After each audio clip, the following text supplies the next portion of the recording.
What is going on, guys? Welcome back to the channel. My name is Trey. Today I'm going to be giving you 10 anxiety triggers to avoid. Go ahead and smash the like button down below if you're ready to kick anxiety in the butt. Leave me a comment down there, guys. Today's question of the day: what are your top 5 anxiety triggers? It doesn't necessarily have to be triggers that you need to avoid. It can be just things that you're gradually going to have to overcome. Let us know down below. You could help somebody out, relate with somebody. The comment section is actually a great place to share your story and communicate with each other. I will be picking 2 of you guys who answer that question and you are subscribed. That's another requirement to give a shout out in my next video. Speaking of which, I have 2 shout outs today for answering the question of the day in the last video I did. First one, a huge thank you to Carl in the UK. I think it's awesome that I can talk to a lot of people all over the world, or at least share these videos with people all over the world. It means so much to me. It's amazing how far we've come in technology. The next one is Joseph McKinney. So thank you guys so much for being proactive, because you are being proactive by sharing and answering, whether that is to get your mind off of your anxiety or to get something off your chest and to help other people. So thank you so much, guys. Remember, answer that question, be subscribed, and I'll be picking 2 people for next week. So guys, to start this off, of course, I'm not a licensed mental health professional. I don't claim to be. I'm a guy that went through this for 5 long and miserable years.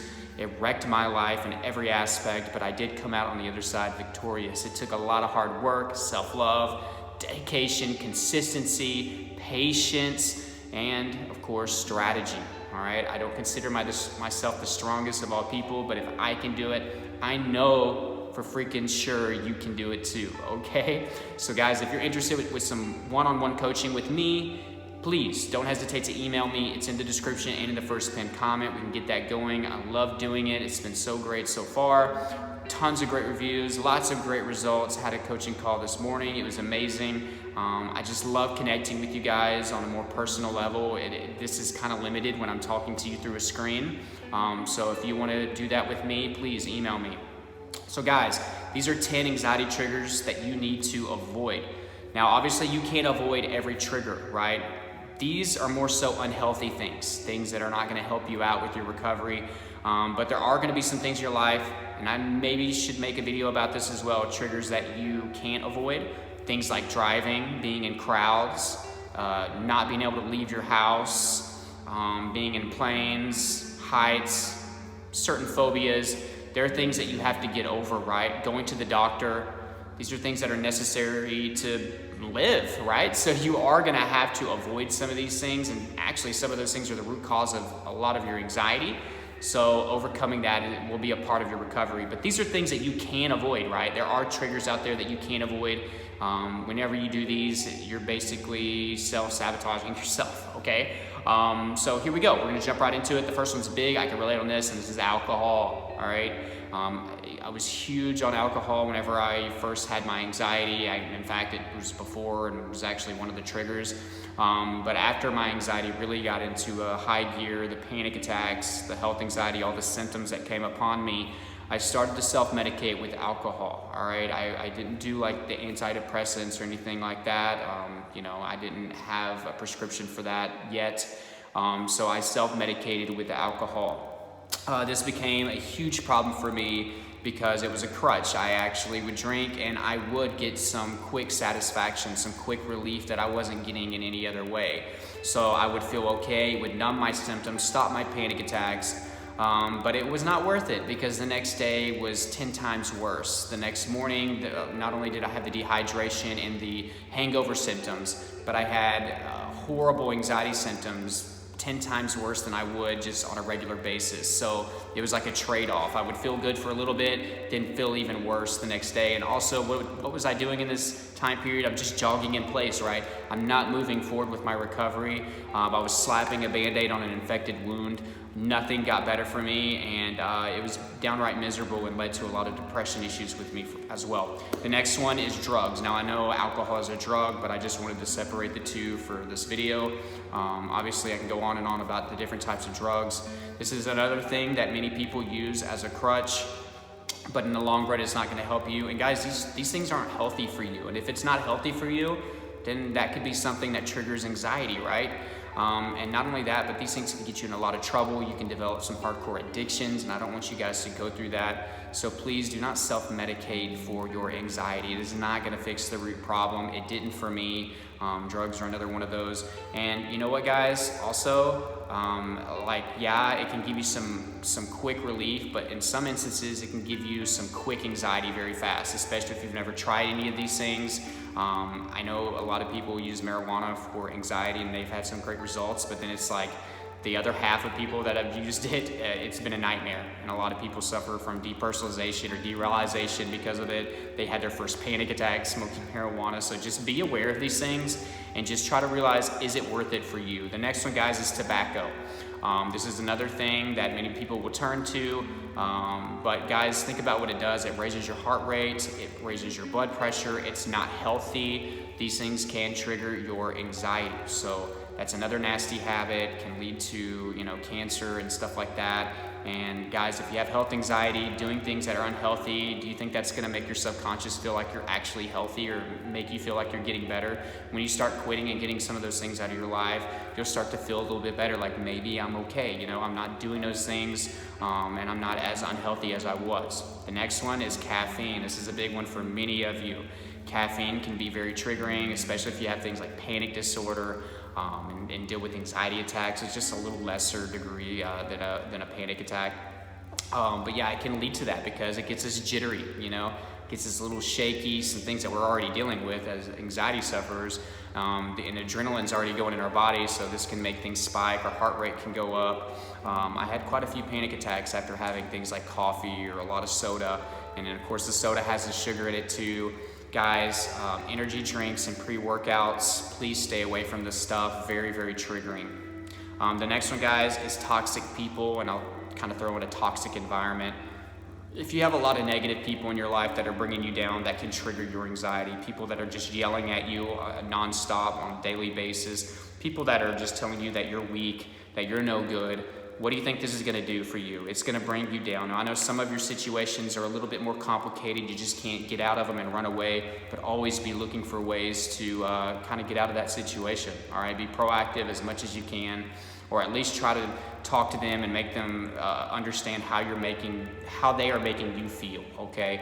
But if you're able to get some toxic people out of your life very easily, drop them, okay? I'm a firm believer in that, especially if you've already given them a chance to change and they're not doing it or they're not willing to try to listen to you. Get them out of your life. They're not worth it. Obviously, they don't care about you that much. The next one, guys, is health problems. Now, I know some of these you cannot avoid, right? Some of them just happen. But there are a lot of health problems you can avoid, like being overweight, not being in shape, things like type 2 diabetes, sometimes like overeating and getting yourself in that pickle, in that situation. Make sure that you're staying on top of your health, all right? Because whenever you start having health problems, it can lead to more anxiety. We are still responsible for our health for the most part, so make sure that you're eating the right foods, make sure that you're exercising, make sure you are paying attention to what is going in your body. And a lot of this comes down to also managing our stress and anxiety, right? The next one is not being in control. This is something else that you need to avoid dealing with, all right? And this is kind of like the theme for anxiety for many people, is just not being able to control everything, whether that be a schedule or your finances or your job future or your future in general or death, things like that. You want to control everything in your life, and it just leads to more anxiety. Guys, you will find out that you really don't want to be in control of everything. It's not that fun to have to control everything in your life. Obviously, you're seeing it. If you would just let go of the reins, Jesus take the wheel, if you will see that life is a lot more enjoyable, all right? So free yourself of that bondage and stop trying to micromanage every part of your life, being in super control. We are meant to just be in the moment and go with the flow, Let things flow through us. Not hold on to any negativity.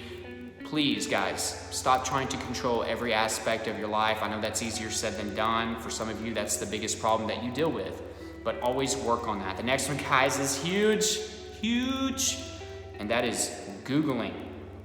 Guys, if you have health anxiety, you've heard me say many times to not Google. Do not Google. See a doctor if you are concerned. If things get worse, see a doctor.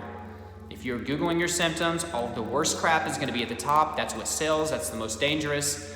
Pretty much a lot of your anxiety symptoms can mimic so many different diseases. I'm not going to sit here and name them all, but just a few, like heart disease, various cancers, things like MS, ALS, Parkinson's. A lot of anxiety symptoms mimic those diseases that are very scary. So you're, especially for the first time, if you're Googling and you have these symptoms and you see all these horrible things, bam, you're having this fear embedded in you right before your eyes. It's that quick.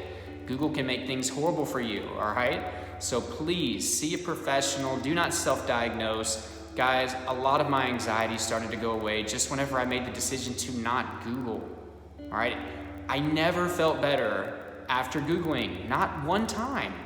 I never got on Google about something I was dealing with and then was like, whew, oh, I'm glad I did that, you know.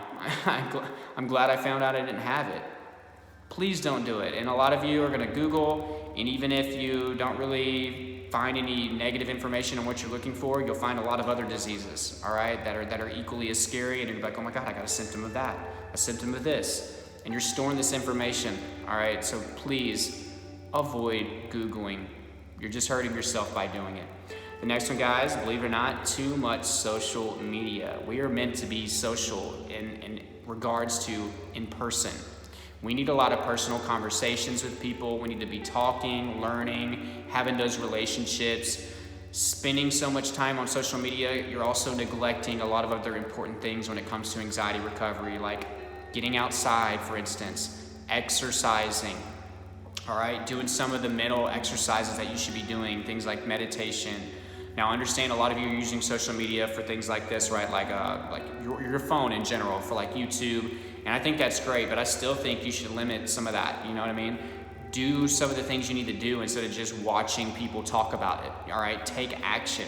Also, guys, there's a lot of negativity on social media, and there's a lot of like issues with what you're supposed to look like. Basically, it makes you have issues with self-image, all right? The way that you look. You're like women, you're all supposed to be so freaking beautiful, you know what I mean? As far as makeup done, plastic surgery, you know, there's tons of expectations, and those expectations keep going up and up and up. And also when it comes to the things that you have, people are always sharing like they have this, they have that, a nice vehicle, a nice car.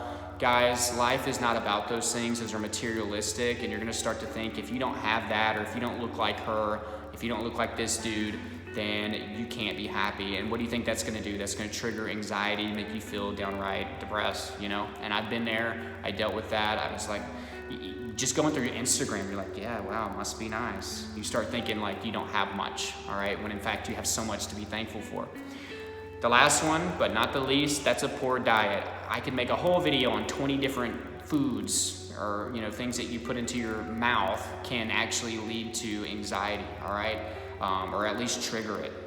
Poor diet, all right? You need a balance of good and bad bacteria, all right? And sure, a probiotic can help you with this, but you need a healthy, balanced diet. Plant-based preferably, that way you're getting a lot of nutrients from vegetables and fruits and lean meats. Make sure whenever you snack, it is healthy, all right? If you're putting tons of processed food in your mouth, which is terrible, it's not gonna help you with your anxiety.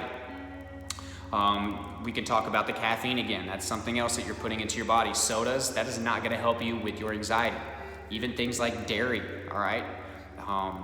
A lot of processed food, it's hard to get away from that. I know, especially in this day and age, but guys, we can start making baby steps to getting better, all right? Cut this thing out this week, and in a few weeks, cut another thing out. Small steps, exposure therapy, which is basically just not overwhelming yourself, burning yourself out. Just gradually try to get your diet to where it needs to be, all right? I love you guys. I love you guys so much. And until next time, I want you to keep fighting. Again, if you have any desire to do some online, I always say that every freaking time, Trey. Come on. If you have any desire to do any one-on-one coaching with me, my email is down below. I'd love to get a little bit more in depth with this conversation and to really show you how you can actually get out of your individual situation. All right, so the email is down below in the description and in the first pinned comment. Guys, also, I'm not a therapist. If you want to see an actual therapist, there is a link down below for some online therapy. You can do it on the phone, the laptop, the PC. It's convenient. You don't have to leave the house, right? So you don't have to go anywhere. A lot of you have to travel large distances just to see somebody. You don't have to do that with this, and a lot of you have limited options, but there's tons of options on there, so check that out. There's other resources down below. Guys, please, YouTube's been going through a lot of stuff lately. I don't know what the future holds as far as YouTube. I would think that my channel is going to be in the clear of this whole COPA, the FTC thing. I think I'm going to be good, but you never know. You never know. There's a huge gray area here, so please join my social media. That's the best thing that you can do. Join my Twitter, my Instagram, my Facebook group, or our Facebook group. Huge community. We're close to 57. I think we're actually over 57,000 members in that group. So please join that and be a part of that as well. So yeah, Instagram, Twitter. My Snapchat is down there too. So guys, I hope you can join those things. Remember to subscribe if you haven't, all right? And hit the notification bell so you get updates when I put these videos out. And remember to answer the comment question of the day.